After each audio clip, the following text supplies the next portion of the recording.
Hey everyone. I have a group. It's called Early Childhood Educators, and I hear a lot of teachers talk about class management. And class management covers a lot of things, but most of what they're talking about is students that are not listening to them. And what I normally tell them is you have to go back to basics. You have to talk about the rules and regulations of the classroom, what they can and can't do.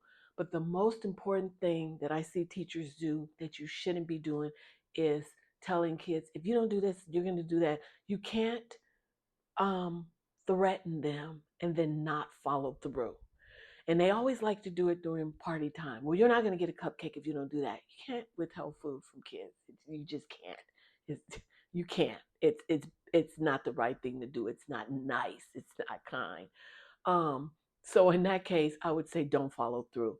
But if you have a child that's continuing to throw a toy across the classroom, you have to say, if you throw that toy again, you're not playing with it again or anymore. And the minute they throw the toy, you get it, you put it away, and you go, you're not playing with that toy. These are your choices. You cannot play with any of these trucks because you keep throwing them. You can go read a book, or you can do a puzzle, or you can go color. At that moment, I would give them choices in the classroom. Those are your three choices. Which one do you want to do? And then they would say, well, I want to go color. Okay, you can go color. What do we do with the crayons? We color with them. Do we throw them across the classroom or at friends? No. Okay, so that's what you should be doing is coloring. And that's it. And then you let them go. You don't have to be on them all the time. Like, are you coloring? I, watching them, give them a chance to prove that they can do the right thing. And a lot of teachers will not do that. But you guys have to go back to basics.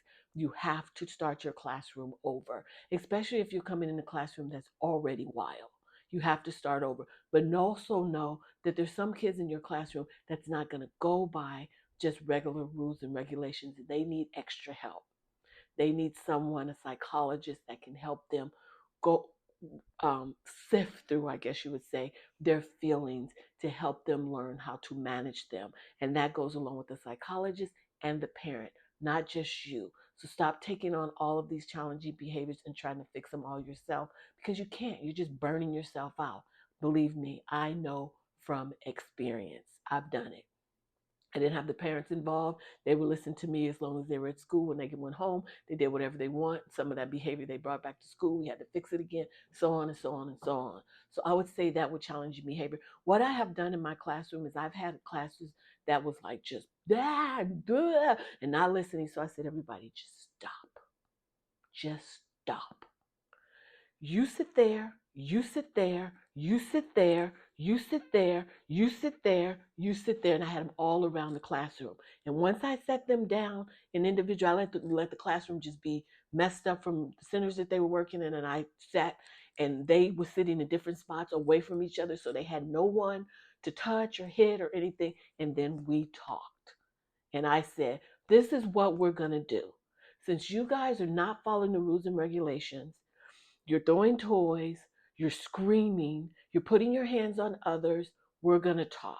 And then I would talk to them about what they could and couldn't do. And then I would send each one at a time, to go pick up something in the center. And then as they got the momentum up and I saw that they were listening, then maybe two, maybe three. But I had to take control of that classroom so they would know they weren't going to get away with it. And I think that's what teachers need to do. You got to be stern. You can't be mousy in the classroom. And I don't mean yell. Did I just yell? No. But I have a stern way of talking to them that they get. A lot of teachers would say, I like the way you talk to your students. You talk to them like they're little people or little adults, or something like that. They would say, and I go, because they are. They're little, not adults, but they're little people.